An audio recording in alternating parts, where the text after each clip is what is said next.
Hi, my name is John Grenham, and yet again I'm going to talk about my website, johngrenham.com. This time I'm going to talk specifically about the browse section.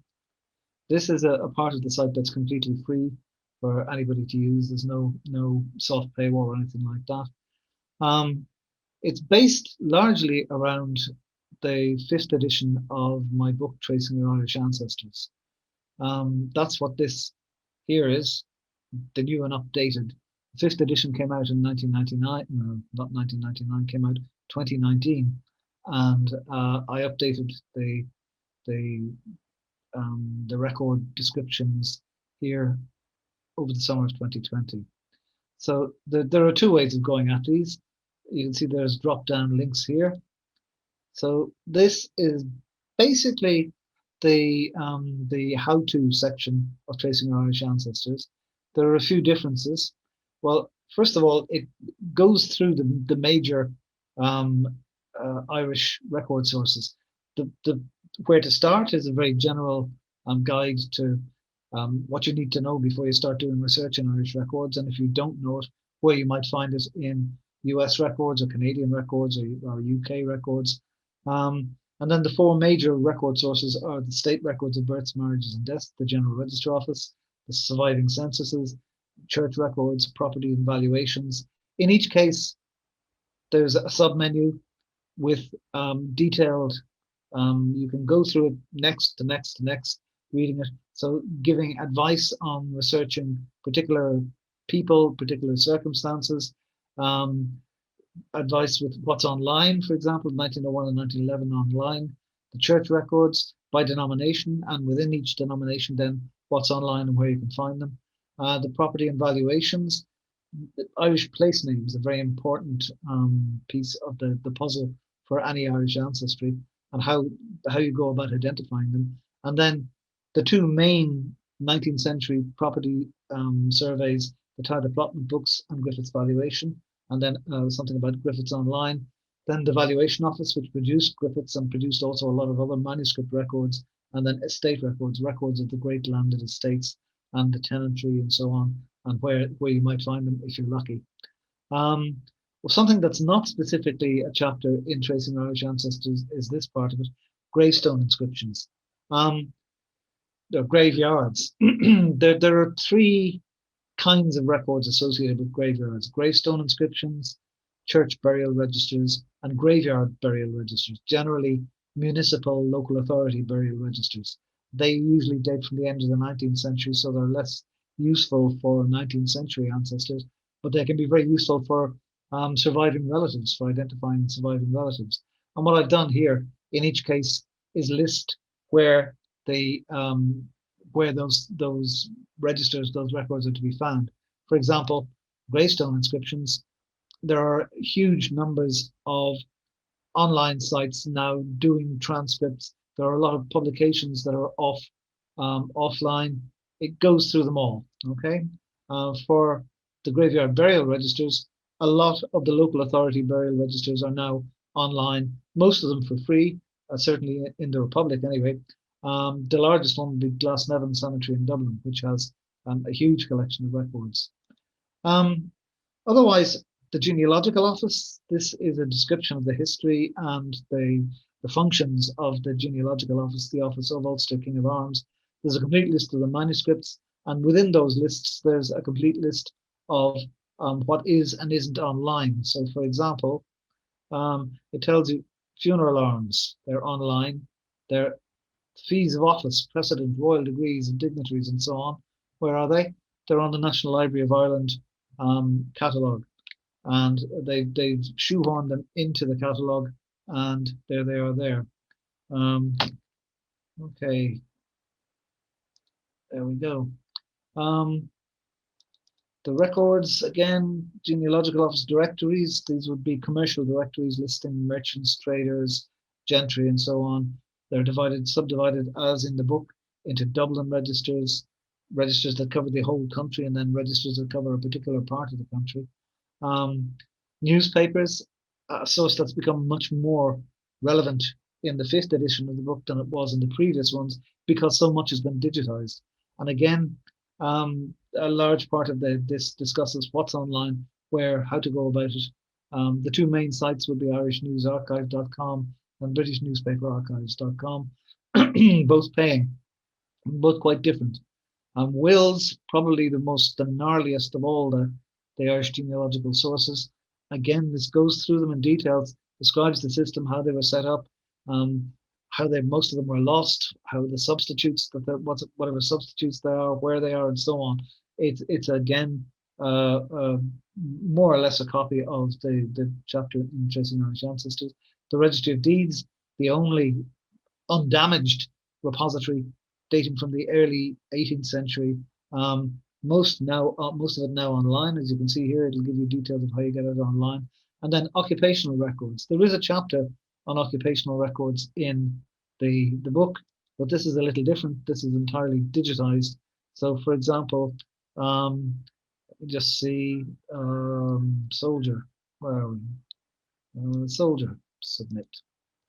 Okay. There's a guide to a certain Irishman in the British Army, which is a sub part of that. And then there's a list of sources. For the most part, those occupational records are just lists of sources. So, for example, let's see, booksellers. They are lists of publications, repositories where you can find a copy of them, and reference the call numbers, exact call numbers, if I know of one. Okay, that's the records. Let's go back to the browse section. There are county by county listings. There are two ways of going at it.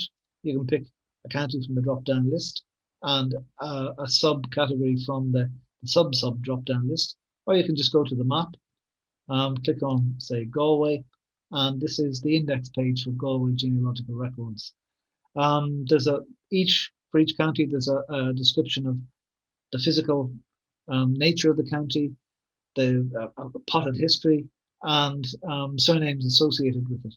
The surnames associated with it is also this little subsection, which is something I did as I was going through the surname variants. It became very clear that there were lots of really interesting, peculiar surnames deeply associated with particular areas of Ireland. So, for example, let's pick one here, Cogavin. Okay, Coghavan. Okay, there you are. You can see Coghavan. They're almost entirely in East Galway there. So I've gone through each county like that and tried to give a listing of the surnames associated with them. So there we are. Finan, Finneran, Frame, Hammer, Havocan, Hedian, Hester, Igo. Wonderful names. As well as that, there are also the usual subcategories. Okay, so there are surnames, census records, church records. So, for example, the church records, these are the church records of Antrim. If you want to click on a denomination to see details of its records, or you can go back and do it by county. So, Presbyterian records, there's a complete listing of all the Presbyterian records for County Antrim that I know of. You can filter them by repository. So what's in the Public Record Office of Northern Ireland? And there you see they're all only the Prony records. What's in the Genealogy Centre in Derry? There's very few of them just along the upper Bann Valley there. And so on and so forth. So the county by county listings. Let's pick Tyrone this time. The church records, local histories, newspapers, journals, directories, gravestones. Again, these are big, long lists that you have to winnow through. Part of the point of this being free is that to get a specific connection to a particular locality or particular parish, you're into the soft paywall area. But the county by county, it's all free. As well as the GRO records, estate records, Catholic parishes.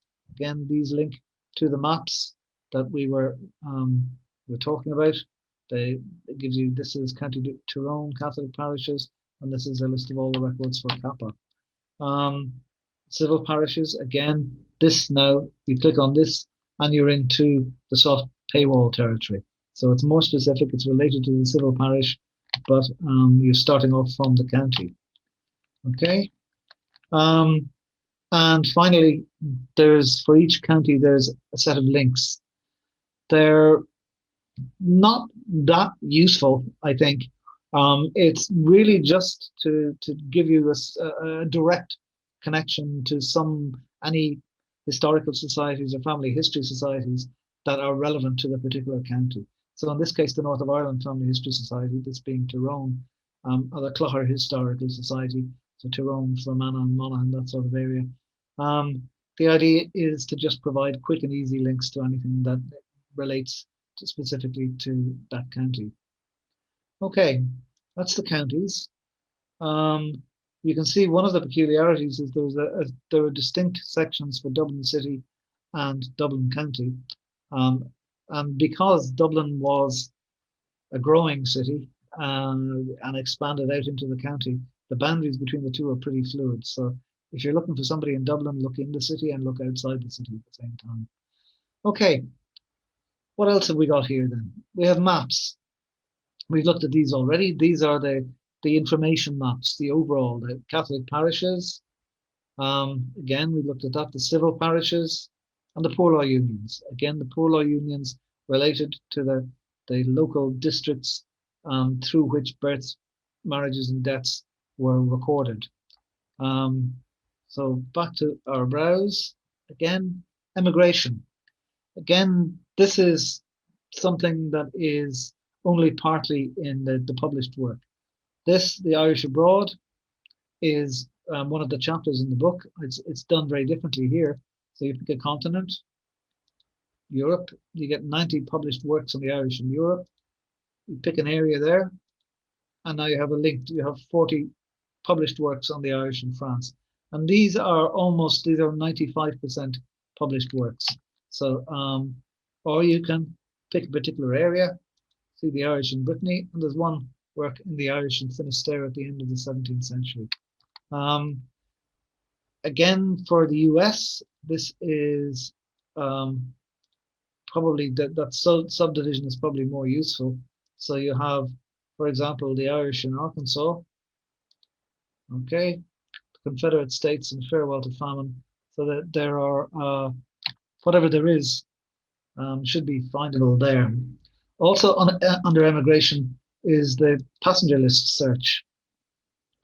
These are lists of passengers on ships that picked up Irish immigrants.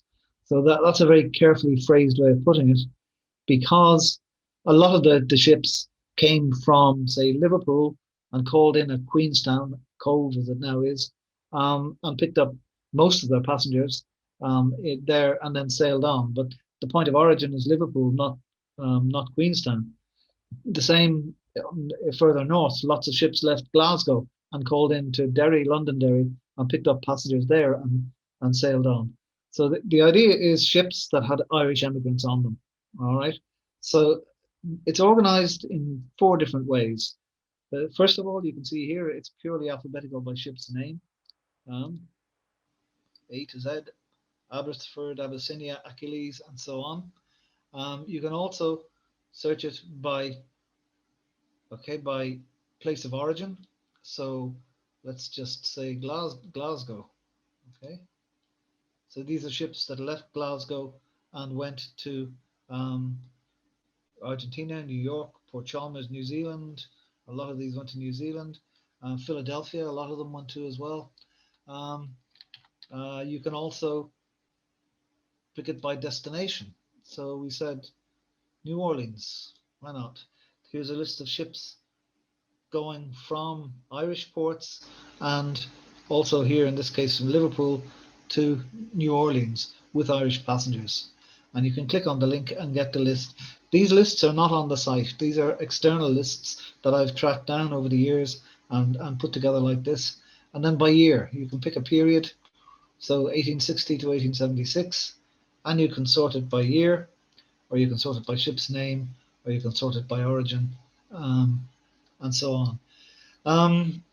This is what I've come across, what I've managed to collect. It's anything but complete. For a complete section of ships lists, one of my favorite sites is immigrantShips.net, and a lot of these actually link to transcriptions on that site. But Ancestry is also very good. So is Find My Past. So is My Heritage. This is specifically Irish, as opposed to the more general ones that they do. But it's still, even making allowances for those limitations, it's still very incomplete. So keep that in mind. Okay, what else is there in the browse section? Addresses. Again, they're subdivided into various categories. So major libraries includes the General Register Office, the National Library of Ireland, the National Archives, links to their websites, and any opening hours, contact details if I have any. I've tried to do the same for family history societies, local history societies. So there we have lots and lots of local history societies. They should come up in the county links as well. The local libraries in the Republic of Ireland, local libraries in Northern Ireland, or if you really want the whole bucket load of them, there they are. There's every single address that I have and all the peculiarities that go with it. Okay, that's addresses. Again, more useful for offline research than online research. A bit of a relic of an era when you had to write to people by snail mail. Still useful to know what's there, I think. Still useful to have some inkling of what people's addresses are, what the opening hours are, and so on. Okay, there's also a links section. Again, counties, you can take this. So this is the same. One of the things I'm sure you've noticed about the site by now is that I never waste an opportunity to use the same information twice. So links by counties, societies, surnames. Okay.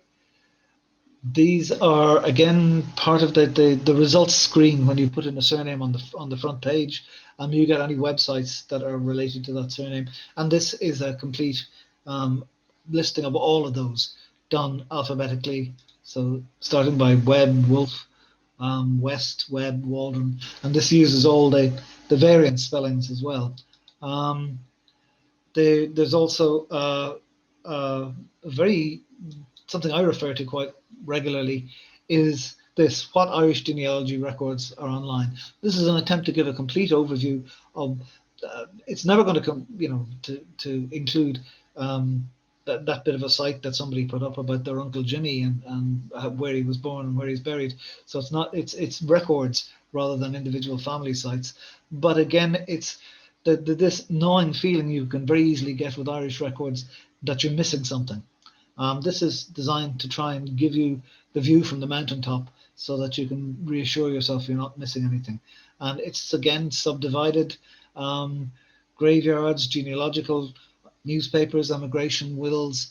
Okay, the opportunity is here to stay up till 4 in the morning, clicking on all of them if you want to. Okay. Miscellaneous is worth looking at as well, because this is the pigeonhole for which I couldn't find a pigeonhole for anything else. So there's all sorts of interesting stuff in there: Irish citizenship, Chelsea pensioners, the Commonwealth War Graves Commission, the Irish in America, the Guild of Unnamed Studies, and so on. So it really is pretty miscellaneous. Articles. There are newsletters. When I started off the site, I was going to send out regular newsletters, detailing updates. That's not actually necessary anymore because the What's New section of the site down here allows you to enter your email, and I update you when I add something to it. So the newsletters, they're there. There's not many of them. Irish Roots column. This is an archive of all the columns I wrote for the Irish Times between 2007 or 8, I think, and 2014. There's also a link to the blog, which is current, which is taking up where the column archive left off. And you can see there's that go back to 2009, and there we are. Um, Roots of the Irish in Canada and so on. It's all there, which means that Google can search it, which means that if there's something in any of these things that you're interested in, you can probably find it on Google as well as easily as anywhere else. Surname data. This is, again, as I was going through surnames for Griffiths, for the census, for baptisms, you start to become fascinated by um, odd peculiarities. So Irish surname variety by county. This is the number of surnames, of different surnames per square kilometre. What does this tell you? If you look at Down, Down has nearly 3 times as many surnames per square kilometre as Kerry. Um, it means that Down is much more heterogeneous. Okay, there are lots more people with different surnames. You're talking about the collision of at least 2 cultures in Down, whereas in Kerry you're talking about monoculture. So that kind of stuff is interesting. It's there. Other things are O and Mac by county. So, for example, you can see surname starting Mac. This is from Griffith's valuation. So Mac is much more heavily associated with the north, with Ulster, whereas O with the south and the west. Okay, the only county where you have pretty much equal numbers is Donegal. Okay. Um, anyway, those are pet hobbies of mine. General articles. There are Um, these are, again, as I say, I never miss a chance to use material more than once. So, what's missing from the 1911 census? This is a project I did with the National Archives a good 10 years ago, trying to detail what was online but not transcribed, what wasn't online but microfilmed, what wasn't online but not microfilmed, and existing in hard copy, and what was completely missing. So you can see it's a nice and gnarly. Emigration from Ireland, again, what Irish records are online. There's a link to something we just looked at. Irish surnames, an essay on Irish surnames, on the peoples of Ireland, and on heraldry in Ireland, coats of arms. And finally, here, The Irish at Home and Abroad. This is a wonderful magazine, um, academic journal, more like, published by Kyle Beattie way back a good 15, 20 years ago. And I've tried to put some of it online to make it available again. Okay, that's pretty much the browse section. Um, it's, as I say, it's completely free. It doesn't quite take the place of, say, a Kindle version of the book. It's not quite as book-like as that. But as I say, it has some things in it that the book doesn't have, and it's all there, and it's free. Enjoy.